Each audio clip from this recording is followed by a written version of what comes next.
मंडळी, लव देश अर्थातच लाओस या लव देशाचा पहिला राजा होता श्रुतवर्मन आणि पुढे त्याची गादी चालवली श्रेष्ठवर्मनने। तिथे बुद्ध धर्माचा खूप छान प्रसार झालेला होता।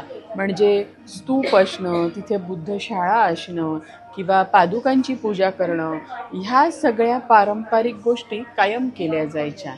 या लव देशाचं आणखीन एक वैशिष्ट्य आहे माहिती आहे का?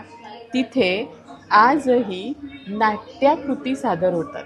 म्हणजे आपल्याकडे जसं भारतात नाटकं सादर केली जातात, तशीच तिथे देवदेवतांच्यावर नाटकं सादर केली जातात। या लाओसला कधी गेलात तर ही नाटकं जरूर आवर्जून बघा। याला कारण आहे माहिती आहे का?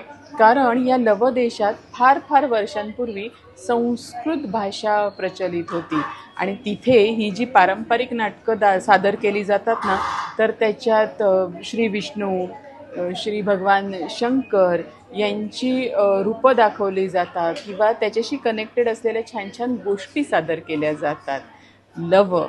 लाओस अर्थातच आपल्या आशिया खंडातला हा देश आहे। एकदा बघण्यासारखा निश्चितच आहे। आणि हो, तो देश नुसता बघू नका, तिथे सादर होणारं नाटक नक्की बघा। गोष्ट वेगळी आहे, पण लव देशाची आहे।